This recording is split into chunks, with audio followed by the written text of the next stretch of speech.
Good morning, world. I'm Steve Rao, host of Pod TV's World Edition. And on World Edition, we bring you news from around the world, talk about innovation, and we are soon to be a part of the Roku TV network. I greet you live from the All America city of Morrisville, a town of immigrants. 55% of our population is from the nation of India, and I have the honor of serving on the city council and leading such a great city. Today, I want to open up, as we have a very special guest, to sum up a blog I wrote for WRL TechWire. I have had the honor of being a board member of the New American Economy, now the American Immigration Council. And the New American Economy is an organization comprised of mayors and business leaders that have talked about the benefits of immigration and what we can do to come together for comprehensive immigration reform. I'll sum up my article before we bring on Jeremy Robbins, the executive director of the American Immigration Council. I'd like to give him more chance to talk. But here's the gist of the article. There's a connection between labor shortages and inflation. Today, when I go to the grocery store, prices are at least 5% higher. Gas prices are rising. There's supply chain distributions. And the biggest problem we're having here in North Carolina, when you think about it, or you know the data, is unemployment is low, 2.8%. But workers still are not in the workforce for these companies to hire their people. Today in North Carolina, there's 100,000 job openings and only 84,000 are applying for them. Immigration can come in and fix that problem. Immigrants that are here in North Carolina, just based on data that I've gotten from the New American Economy, are doing many of the jobs of our economy right now. 23% of agriculture workers are foreign born. 45,000 transportation and logistic workers are foreign born, and at least 20% in construction. Wouldn't it be easier if you had workers that could drive and ship groceries to the stores or take gasoline to the gas stations? Because if you don't do that, economists say prices can rise.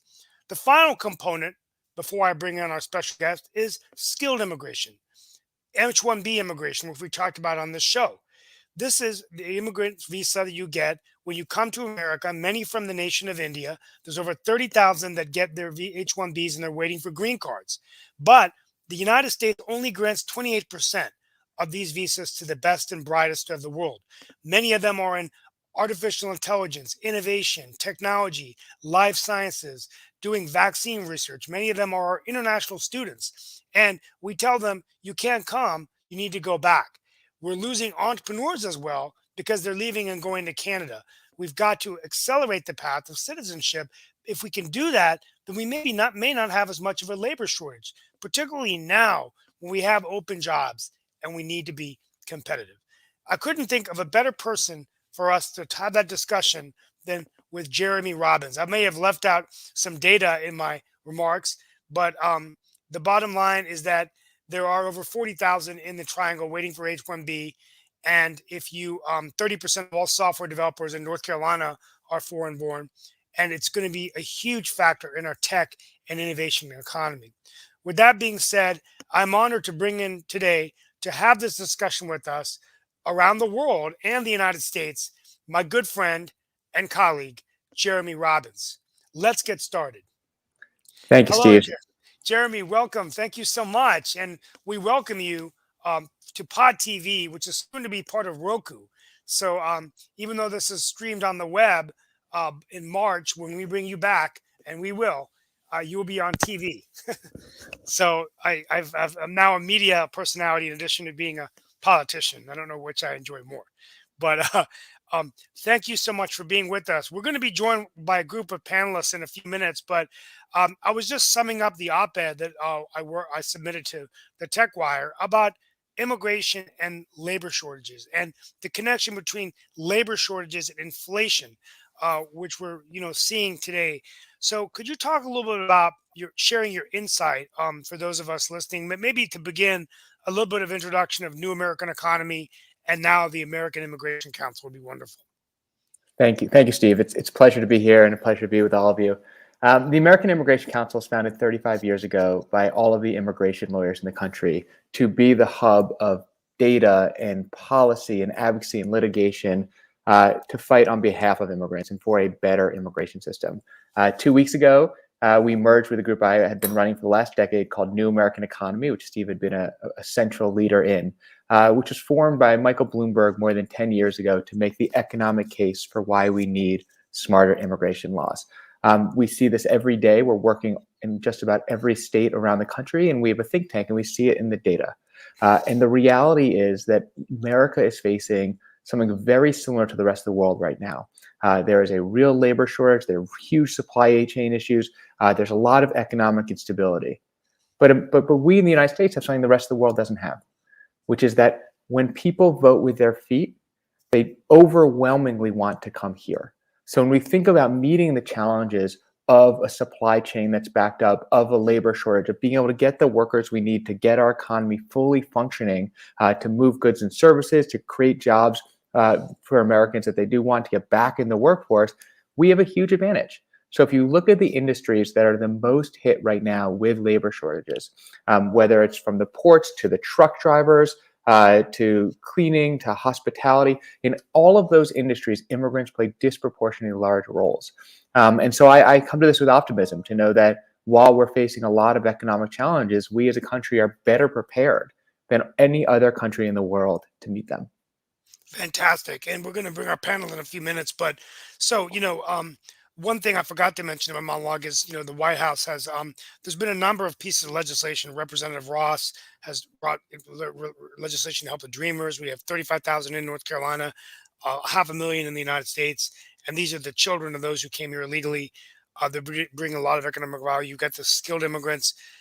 Why does it take so long to get, and I know the White House has an idea of a foreign-born entrepreneurial rule, which would allow actually immigrants who are entrepreneurs to get their citizenship quicker, right? Which I think would be a great way to add talent to our labor force when we need it. But where are we in the United States with all of these, efforts? We hear these great bills, and then we don't hear from them anymore.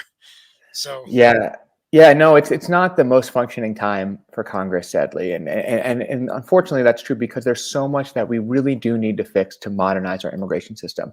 You'll hear people who are skeptical of immigration say things like, "Why don't people just get in line?" And what they don't realize is that for most immigrants, skilled or non-skilled, there really isn't a line. So if you're talking about the most skilled, highly educated people with graduate degrees, they want to come here, they want to get a temporary high-skilled visa, the H-1B visa that Steve talked about. Well, you know what? They're only 85,000 a year. They sell out within the first day. Selling is the wrong word, but there are more applications by far, about 3 times more applications than total visas within the first week. And then we have to give them away by lottery. So for 2/3 of the people who apply, you might be the perfect person to come here. You might be the next person who's going to innovate, start a new company. There's simply no visa for you. If you're an entrepreneur, you want to come here and start a business, there's no visa for an entrepreneur to come here and start a company. There's no startup visa in this country. If you're undocumented, you've been here for 30 years, you've been working, there's often no way to get right with the law. If you are working in some of the key industries, but you don't have a college degree, and some of the key industries we need because of our supply chain problems right now, these labor-intensive industries, there are 5,000 green cards for everyone in the entire world who wants to come in through that avenue. In path after path after path, there's really no line. And for some people who are already here, there's no line. So if you come here with a high-skilled visa, an H-1B visa, and you bring your child, because of the incredible backlogs in our system, your child very well might age out and lose their status and have to go back to a country they really don't even know. And so over and over again throughout our system, we've erected roadblocks and obstacles that are very painful, not only for the immigrant, but for American society as a whole, because they're very destabilizing and they're turning people away at the exact moment when we need people the most. now, one final question before we bring in Mark Lee, and my other panelists. We have one from Canada who'll hopefully join, one from Australia. And it's quite exciting, a global panel. Um, where are we with, we've okay, let's play devil's advocate. So we often hear, former President Trump, many of the members of the Republican Party, they say that, well, H-1Bs or immigrants, for skilled immigrants, are taking away jobs from hiring from our universities, and immigrants are coming here illegally and taking away our jobs. So, what is the connection between immigration and innovation? There's data that says that for every skilled immigrant, we actually create 5 jobs. Could you extrapolate how that would be to the skeptics Well, out there? yeah, I mean, when you think about innovation in America, innovation requires teams. If you look at any patent, there are multiple individuals on that patent. You need people, all sorts of different minds. Um, we did a study several years ago that looked at the patents that our top universities were filing, and more than 75% of all patents, of all these new inventions, had at least one immigrant behind them. So you think about that role. Those patents create inventions, they create jobs, they create companies, they create new products. We want to bring in people who do that. But even at the lesser skilled side, the reality is if our economy can't get workers, you can't get jobs. You look at a hotel. If you can't get a hotel there, I was recently in Utah and there was a new hotel opening. It was delayed by more than a month because they couldn't get the workers they needed to finish the hotel. And for the 300 jobs that that hotel was going to create, that were going to be held by immigrants and native-born people alike, those jobs were delayed. People didn't have them because they couldn't get the workers.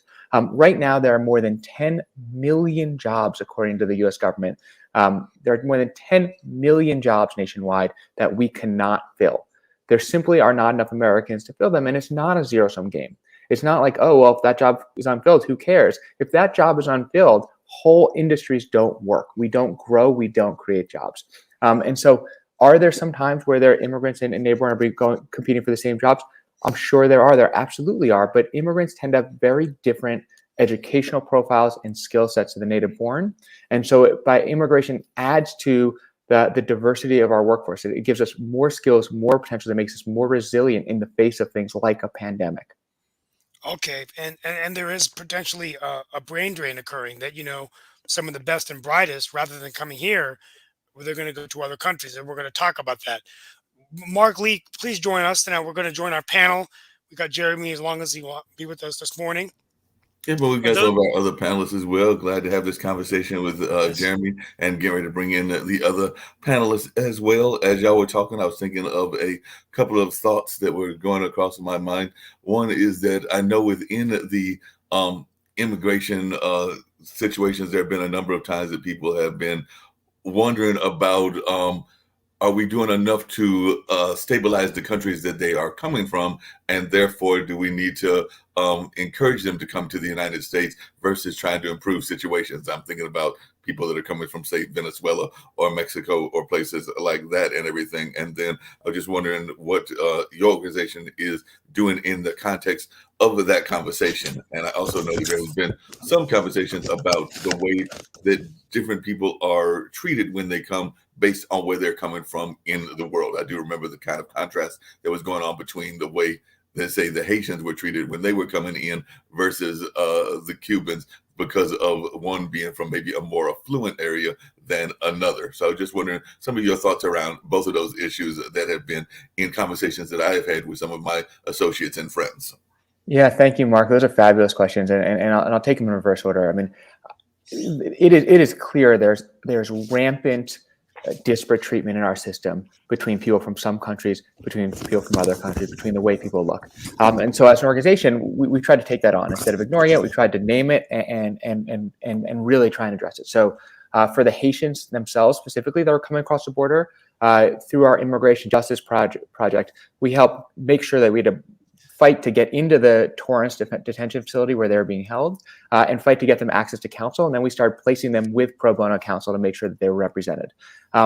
We recently brought a lawsuit with our partners at an organization called BAJI, Black Alliance for Just Immigration, and some others against the United States under the Freedom of Information Act to get information just on the disparate treatment against Black immigrants when they're coming in custody, because it's very clear that is rampant throughout the system, and we need to shine a spotlight on it. So I think 100% your inclination is right. We have a system that, though our history is great in that we have been a country founded by immigrants, we believe in that. It is something we tout. It's been a huge strength for America. When you look back at just about every single generation, we've been really specific about which immigrants we want, and that has often been driven by race in a way that I think is extremely unfortunate, and I think we'd be remiss not to even talk about. In terms of the sending countries, you're right. I mean, on some level, is there a danger that if you're taking away people from a country that needs to be fixed, that has all these rampant, whether it's corruption, whether it's crime, and you're taking away the entrepreneurs and people who could help stabilize the country. Is that a fear? Of course, that's a fear. But imagine telling to someone who is fleeing a country that is rife with danger that, you know what, we don't want you to come here because you really owe it to stay there, and you need to stay in a situation that is dangerous for you and for your family.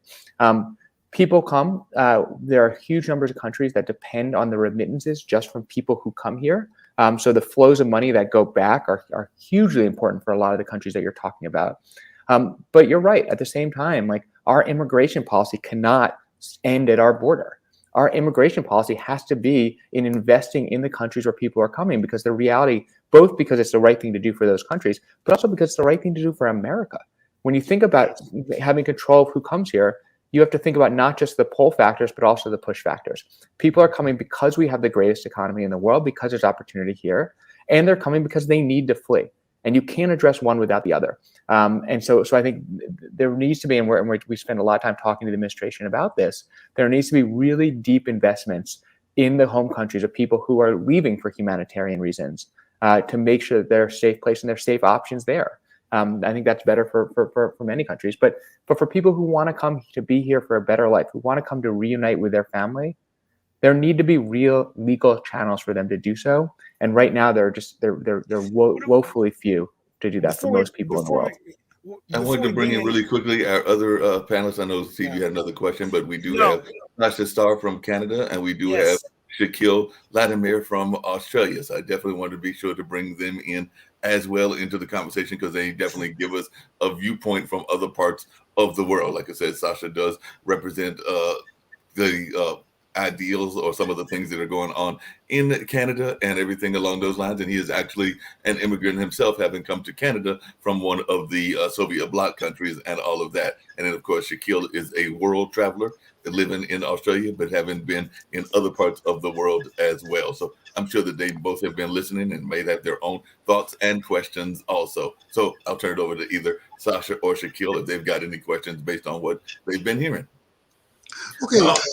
Steve wanted to. Sorry, Sasha, go for it. I'll start if you don't mind. Basically, I've encountered the immigration system myself when I came over to Canada many years ago from Soviet Union. And at that time, the environment in Canada was very immigrant friendly, in terms that we were giving subsidies to pay for the apartment rent, and we had a 6-month course, English as a second language. And thanks to that course, I'm able to talk to you and many others. Of course, the policy of Canadian immigration were changed several times, and I'm not so sure even what they are now exactly. However, the Canada, same as US and probably Australia, is an immigrant country, organized by immigrants, and I like about Canadian system, it's very adaptable and can change very quickly to what the actual situation in the world is. For example, when there was a few years ago crisis in Syria, and so a lot of Syrian immigrants would definitely start flowing in the countries, Canada including. However, not Syrians are all the same. There's a huge difference between different Syrians. And for example, what Canada was able to do, apparently I was not even aware of, that there are a lot of Armenians living in Syria. And these Armenians, of course, naturally, they wanted to come to Canada. And some of them had some relatives here in Canada as well. So Canadian government really organized Armenian community to accept them. And there were a couple of thousand Armenian immigrants from Syria came at the same time, all in Toronto area, by the way. They all stayed with Armenian families, so it was not burden on Canadian system as to pay for their cost of housing and food and so on. And they adapted a remarkably fast to present Canadian economic system, and they found jobs and employments. And actually, the Armenians themselves who settled here many years ago. They helped them big time, and they hired them to their businesses if they had any. So that project was extremely successful. What can I say? I'm curious if you in the United States tried any similar programs. Jeremy? Yes, it's a great question. So I'll say this about, because you're representing Canada and Australia. In the United States, we are very proud that we are a country of immigrants, and we wear it on our sleeves. If in Canada and Australia, you let in 2.5 and 3 times as many immigrants and refugees per capita as we do. And so I think just being real about and how much we have to learn as a country from the rest of the world, and that's especially true for things like refugees. So in Canada, we have a very top-down system historically in the United States. We bring in refugees, and then we have refugee resettlement agencies that help resettle them. One of the things the Biden administration actually has done, which I think is very promising, is to try and learn from Canada. So they've just started to pilot a system where you can community sponsor a refugee. You can get a group of people together with your church, with your synagogue, with your mosque. You can say, we want to help resettle a refugee, and you have to take on some private responsibility to do that. That's exactly what you're talking about. It's very new. It's just getting rolled out, but it is trying to learn from Canada. I mean, the reality that you took 25,000 Syrian refugees during that crisis, and we took fewer for a country that's 10 times the size, is a travesty. And so I do think, as we think about how to modernize our system, we have a lot to learn from Canada and from Australia. Also, in this case, integration of immigrants is going much less painful, and it's much way more efficient. Yes, Shaquille Latimer, who's he's our we jab a lot on the show, but he's smiling, so I know he may have another opinion. But please, we've got Mr. Robbins with us, so share. So Jeremy, good to meet you. Don't respond to me. It's not good for you.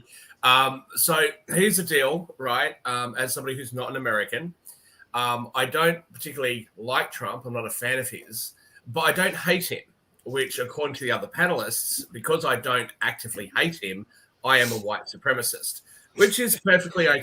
We don't hate him. No, I know you guys don't hate me, but apparently I'm a white supremacist. Now, I'm also the child of immigrants. I'm a British and Australian citizen.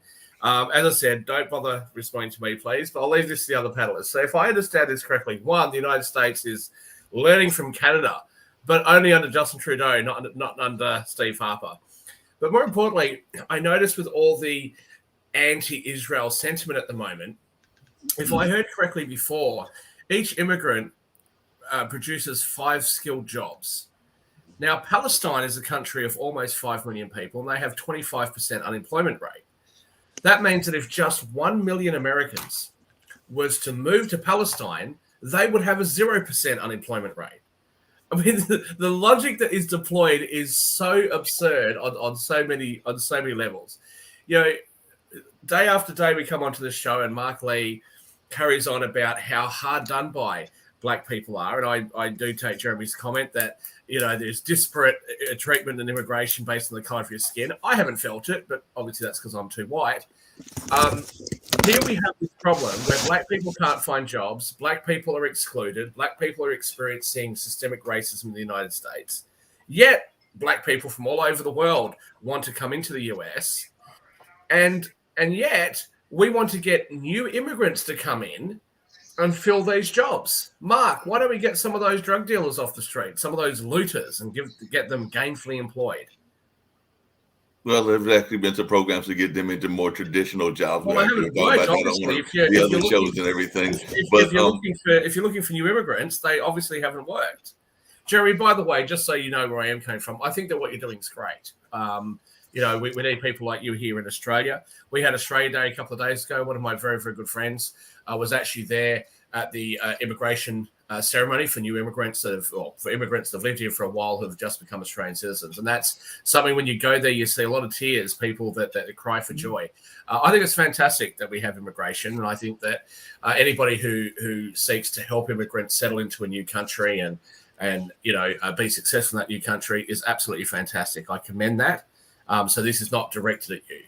But I do have a quick question for Jeremy. This justification, Mark and Steve, if you want to have immigration, that's great. Do it properly. Trying to justify the southern border being completely open and having people flood across from poor countries, which makes those countries poorer, okay, makes those countries dependent on US dollars that is being sent back to those families, is an unacceptable thing to do. And to try to make all these excuses, I think it's wrong. It's pathetic. And I that's actually had hold a second. Shaquille, I actually had a question based on something that you and Steve were saying earlier and everything. And it's actually something that has been a question I've been wondering about for a while. And I've actually brought it up to Steve a couple of times. And I was wondering how the immigration organizations that Jeremy is part of are been handling this. Sometimes when the folks come in from other countries, and actually Sasha kind of alluded to it with what happened in Canada. When they are coming from other countries, they become they want to come into their an environment that they are familiar with. We know that here in this area, a lot of the Indians come into like Cary and Morrisville, and they stay in the neighborhoods that are very much their neighborhoods and the neighborhoods that they're from and everything. We've even seen this in places like New York with Italian towns and definitely other places like that. So just wondering, when you are talking to these immigrants, what is the conversation around one, either assimilating in or kind of creating these towns that are more focused on their own neighborhoods and their own heritage? And I'm not knocking it. I mean, there's some African-American towns that are very much African-American based, but I was just wondering, when you're having that conversation, how that is taking place, or if it is even taking place in some of the work that you're doing. Yeah, no, it's a fabulous question. It was for Jeremy. Jeremy Robbins. Look, it's a fabulous question, and I think too often, like I said, we think about immigration just at the border. And to your other question, we need to think about it in those countries, but we also need to think about it after people arrive. You want to make sure that people are successful when they come here, and so that requires really proactive investments in communities. We're now working in 100 communities where we're getting the mayor and the business leaders and the local groups to really invest in making sure that immigrants have a way to learn English, become citizens, find jobs, get their kids enrolled in school, all the things that you need. I think you're right. Look, when people come, they tend to go where other people from their country of origin tend to be, because it's easier. You recognize the foods, they can help you orient. There are all sorts of their social networks, their human capital. There are all sorts of ways where it is easier for you to settle in a place if they're people who know you and they know your way of life and that you can relate to. That often, if you look at how Americans and people around the world react to that, seems scary, right? When you look at what people are most nervous about immigration, people talk about crime and taking their jobs. But when you really deep down in focus groups and in polling, you know what really bothers people? It's when they have to call the helpline and you have to press 1 to learn to keep in English. They're like, wait a minute, why am I losing my language? And it really is destabilizing. You think that all of a sudden that there's a different culture coming. The reality is, though, when you look not just at the immigrants, but at their children, there is the idea that they are integrating any slower than, or becoming American any slower, learning English any slower than any past generation. There is no evidence to bear that out. The children of immigrants are American in every single way. They're going to public schools. And in some sense, like the values that people bring. You talk about integration. Well, it's not just about immigrants becoming America. It's about America growing by having all of these diverse and interesting values that are coming. And so I hear you in the sense that, like, if you had something where generation after generation after generation, people weren't integrating, would that really tear at the fabric of society? Maybe, but that's not what's happening in America right now. And it's not what's happened in every previous wave, although that has always been the fear in every wave of immigration. That certainly has not been borne out in reality. Now, let me Jeremy, tell you, sorry, if I can just say, sorry, you've made the comment about the disparate treatment of people of color at immigration lines. That's clearly not true. The Irish, when there was mass Irish immigration into the United States, they were treated terribly. Irish were considered to be drunkards. They were considered to be poor workers, lazy. They were considered to be dumb. Okay, they were white. They were treated terribly. When Italian and Greeks immigrated to the United States, their children were treated terribly at school. This has happened, whenever you've got a big wave of people coming from the same sort of region, they are generally treated pretty poorly. The same thing, by the way, happened in Canada. It's not a US a US thing in isolation. The same thing happened in Canada. The same thing happened in Australia. When different groups have come in, it's been that there's been some level of hostility. Now, more recently, we've seen an enormous amount of Asian immigration into places like Vancouver in Canada, Canada more generally, but I'm more familiar with Vancouver. We've seen a lot of Asian immigration into Australia. There has been some negative attitudes towards Asian immigration.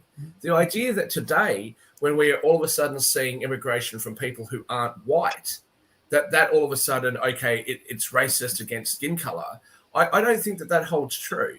But also, the thing that I find, okay, so I'm a first-generation Australian on one side, I'm third generation on the other, but I'm first-generation Australian on one side, I'm many generations on the British side. The idea of sort of what's being said is that because I was born in Australia, and most Australians would look at my accent and say, you're an Australian, I'm not as valuable to the country as somebody who looks exactly like me, whose family is also from Fiji. That person who immigrates here would all of a sudden be more valuable than me. That sounds ridiculous. Now, the thing is, if I say that, you'll probably go, yeah, okay, I can see where you're coming from. That's not what we mean. But if I said that and I was a third generation white Australian from Irish background, all of a sudden me saying that is somehow racist. And I think that is what is off-putting to a lot of people. And that's what's causing so much division in the United States and in other Western countries. Well, yeah, can I respond to that really quickly? Oh, I'm sorry. Go ahead. Go ahead. I'd like just to add what Shaquille just said. Again, I can rely only on my personal experience in Canada. And speaking about, for example, my daughter, she came here when she was only 2 years old. So she went through a school system in Canada. She changed about 5 different schools because we were moving in different areas, because she finished, for example, junior high, then she moved to another high school and so on.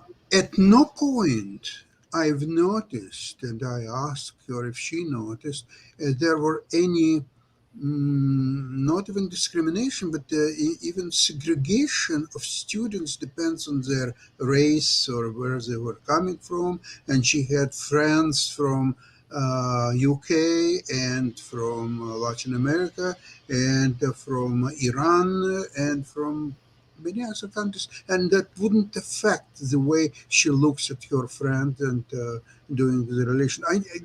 There must be cases that I'm not aware of. I'm not trying to idealize Canada at all.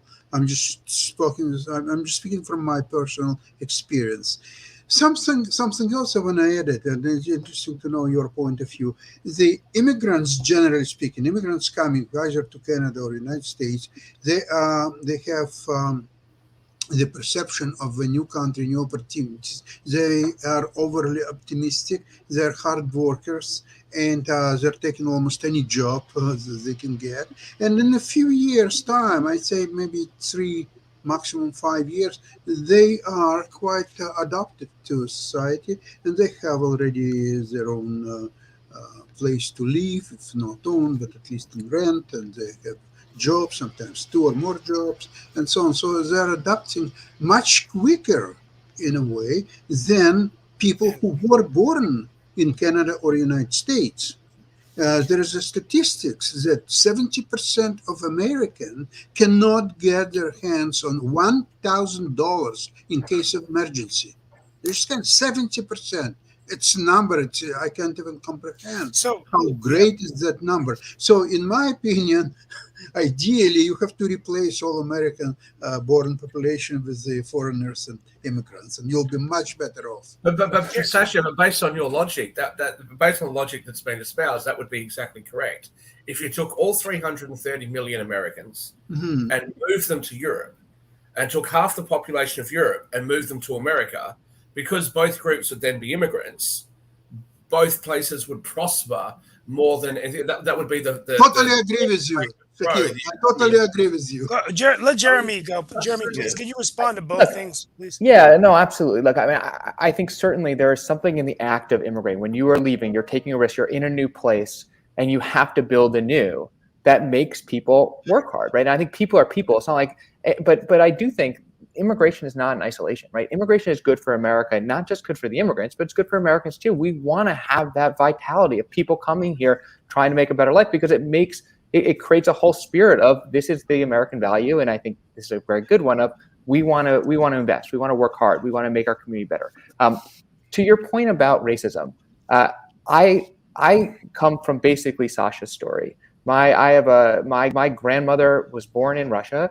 Her town was destroyed by pogroms, and she came over with nothing. And I've been here now 2 generations, so for like a minute in America's history, and I get to walk around as if I was on the Mayflower. If you were Chinese and your family came over in 1850, and you are now, your descendant who is now 7th generation American, is going to get stopped and seen as an immigrant everywhere they go today. It is true that you can succeed, but there is a reality of racism in this country that is still. Jeremy, sorry. Look, as I said, I love what you do, and I think it's really important. I think that looking after immigrants and helping them, move into a new country is fantastic. So I'm not trying to make this an attack on you, but I hear these sorts of comments very often, and I'm sorry, but it's just not true. And if it is true, if immigrants really do come to America, non-white immigrants come to America and are treated so badly, why would they ring their families back home and say, "Hey, come on over"?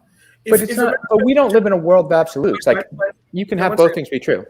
No, I don't think you can, Jeremy. But let me just ask you this: if the United States really is so bad, if it really is, okay, I'm not American. I'm not American. I've only been to 26 of your states, so maybe I don't know America very well. Can you name for me a better country for something? I love America. I love my country. I'm not saying America. You're making me a strong man, but what I'm saying in a real sense is, you're white, so of course you love the place. It's a racist place. You're white.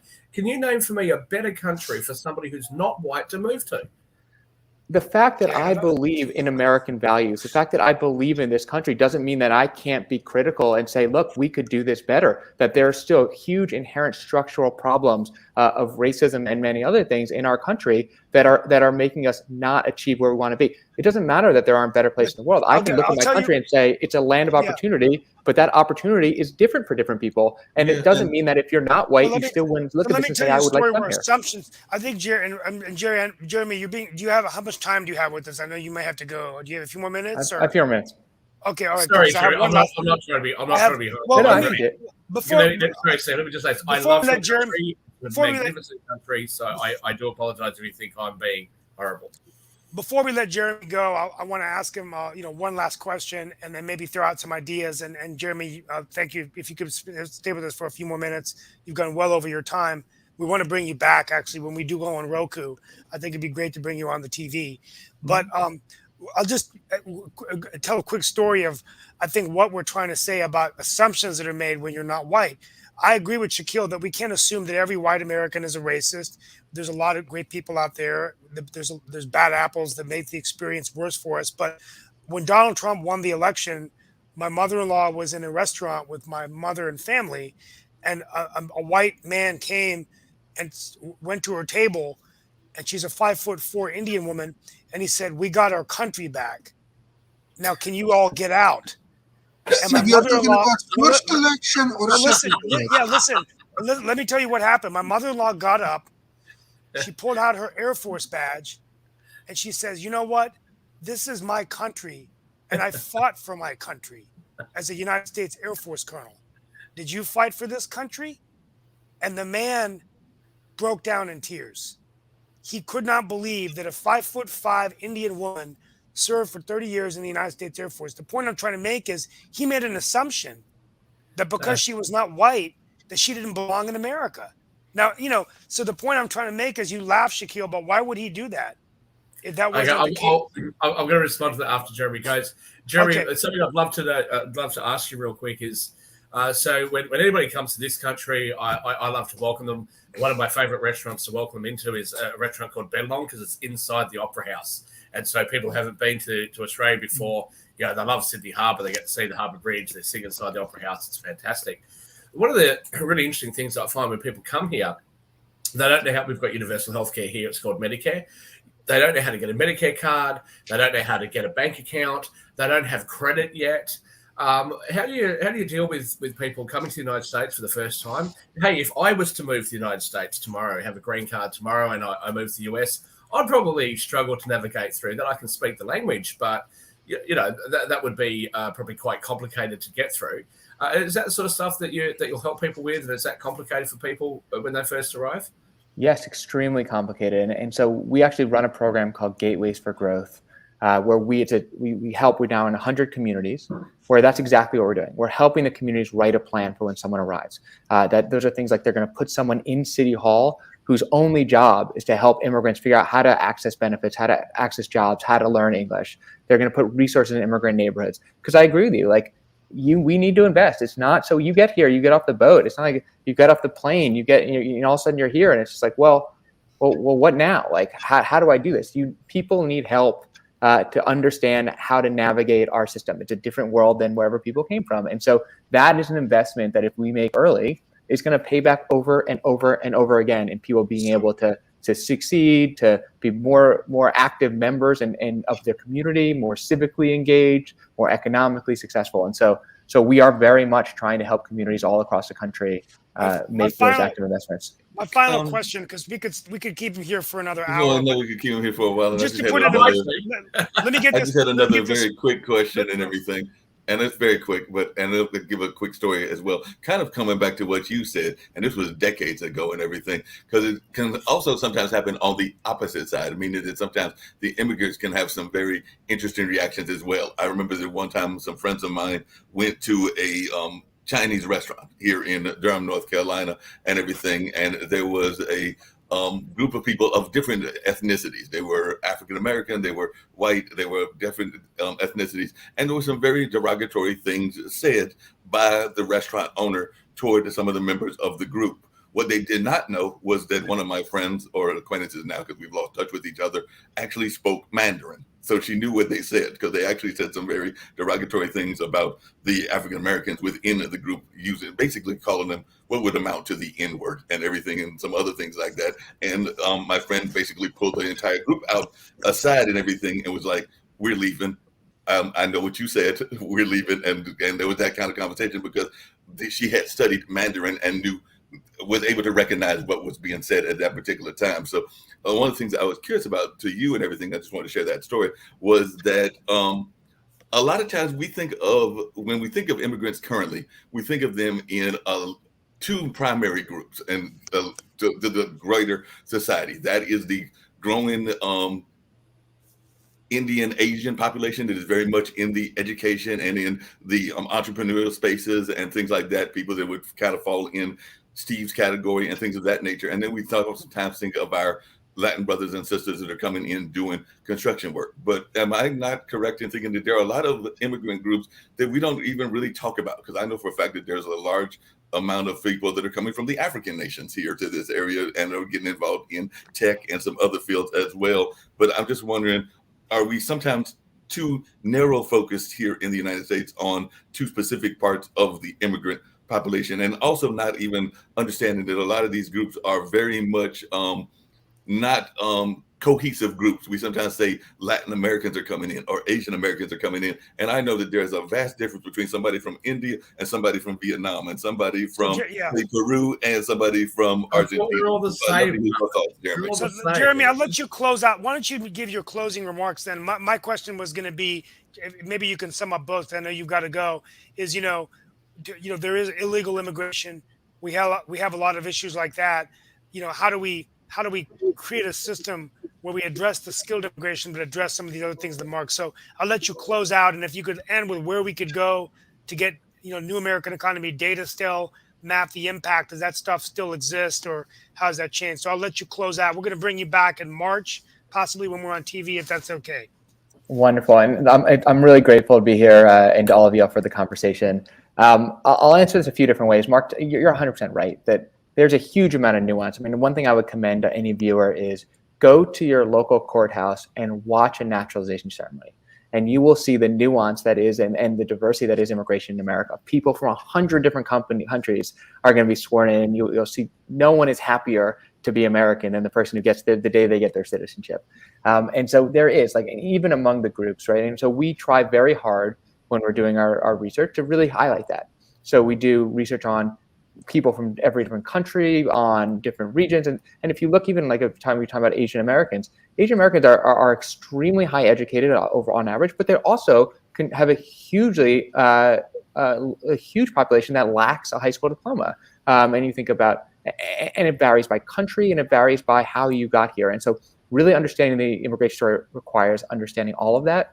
I'll tell one quick anecdote, which I think Shaquille will like, which we talk about a lot, about trying to get off this idea that the exceptionalism, that immigrants are somehow like unicorns and rainbows. Like, people are people. It is really good to bring people with diverse perspectives and diverse networks. That's going to make you stronger. People are people. So immigrants, when they come, they are more likely to have a job. They're less likely to commit a crime. They work harder. They're more likely to be of working age. And it's this great story. And then they might make a little bit less because you come without these networks, but their kids catch up, right? Their kids they overperform and they do all these things. We tell this great story about the progression of their kids. Well, it turns out they catch up in a lot of ways too. So beyond the fact they catch up because they earn more money and they get more education, they also catch up in crime. So while immigrants are really great, they're working, they're not committing crimes, their kids, they're just as American as anyone else, and they're committing crimes just as much as the rest of America. And that the truth is, like, as you come, like, that's the story of America. It's people coming here, working hard, their kids trying to do a little better, and really by second, third generation, there's no difference. Well, we've been honored to have you here on the show. We could just go for this. Has been one of the best interviews we ever had. Is there a place you can? We're going to bring you back in March to talk about the path to immigration reform, addressing that we do have to work on illegal immigration. One idea that I was going to throw out there is foreign policy of the United States. Many of these countries are coming from Latin American countries, Southern Hemisphere countries where the situations are so bad.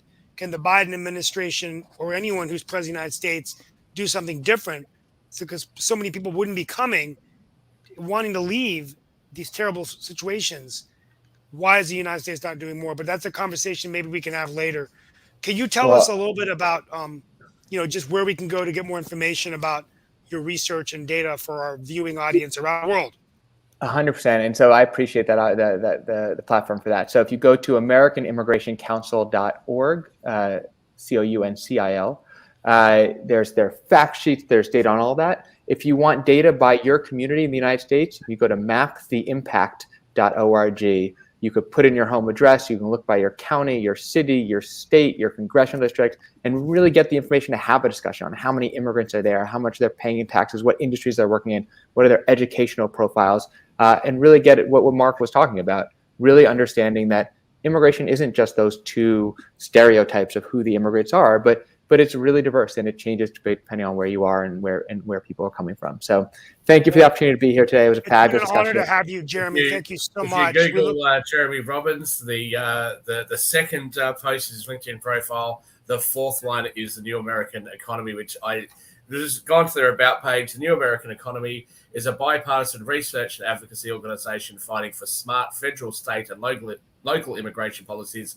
that help grow our economy and create jobs for all Americans. Jeremy, despite me being a bit of a nut, I absolutely love what you're doing, and I do wish you all the success. I encourage everybody to go and visit those websites.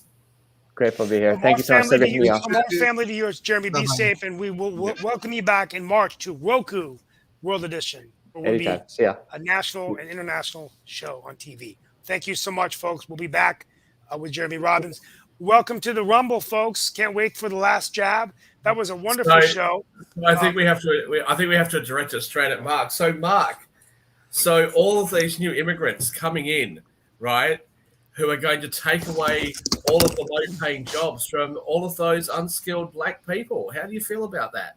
First off, there's a whole conversation going on between the African-American population and the immigrant population that is actually working in alliance with each other. So for you to think that there is a battle royale going on in that regards isn't always the case. And you had also made a comment earlier about folks that are in the drug culture. I actually had an interview yesterday with somebody that is doing some work that is about, hold on a second, that is about trying to improve the situation. One of them that was an immigrant himself and everything. I think he came from Cuba. I'm not sure if he's first or second generation, but he's very much involved in that NFT space, and ironically was a high school dropout, but he's doing quite well as an entrepreneur and as a business person, and he's doing it in the farming space as well. So he's doing it with NFTs tied to farming. What's the comment that I made about drug culture?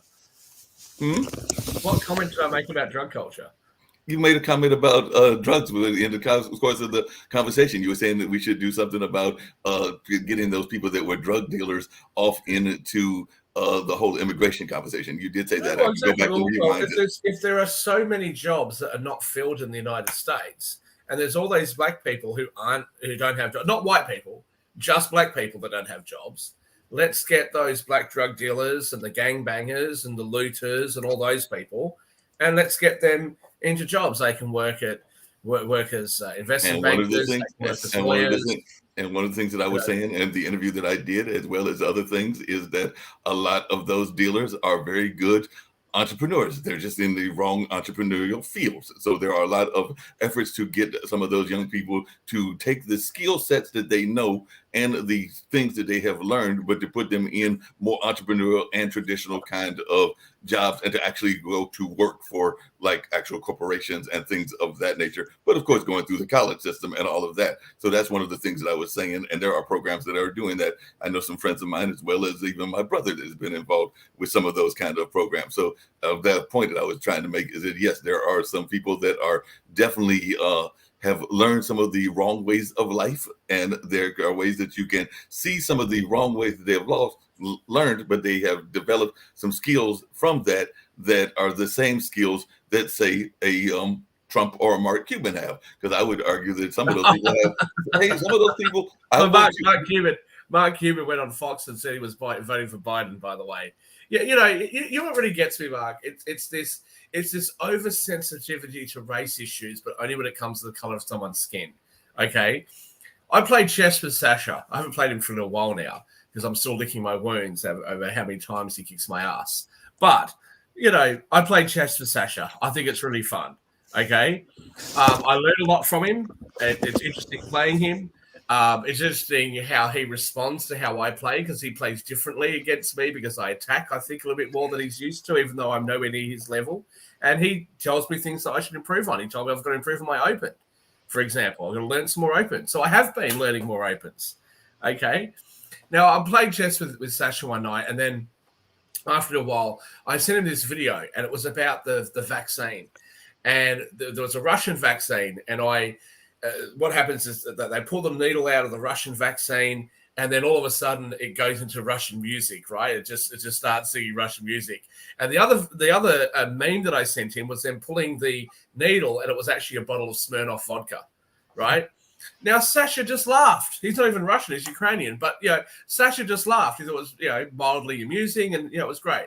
Well, what Sasha didn't do was message me back and go, "Oh, look, Shaquille, I think that might be a bit racist. Do you have something against Eastern Europeans? Maybe you're a colorist. You don't like white people." Sasha did it. It wouldn't even have occurred to him to do that. Okay, because it's silly. And so all of this it's silly, Shaq, but I'm tired of you saying it's silly. When I have dealt with color issues in terms of colorism all my life. So I know for a fact that it is not silly, that there are people that intentionally do things to either lighten their color complexion or in some cases darken their complexion. Because colorism is a very real thing in the world. There are people that have certain advantages in jobs and everything else. I don't like being bald, so I've had a hair transplant, right? That doesn't mean that the society has got a problem with bald people. It just means that I've got a problem with it. Okay. So people who are lightening their skin complexion, okay, that's not a reflection of society. That's a reflection on how they look. It's a reflection but it can be a reflection based on what is going on in society. If you are going to Hollywood or you're going to some of the other cultural places and you are being taught, or you are being, sometimes it's not even a direct thought, but you are giving subtle messages that one thing is better than another, then that can raise issues. Now there was the opposite side of that happened in the 60s and the 70s with the Black Power movement and all of that. So those things are real. They do actually happen and everything. And there have been entire studies about that. Hollywood may very well be like that. Can you please name for me, because let's just really prove your point, okay? Please name for me a white, heterosexual, cisgendered, male, evangelical Christian who's a famous actor. Please name one.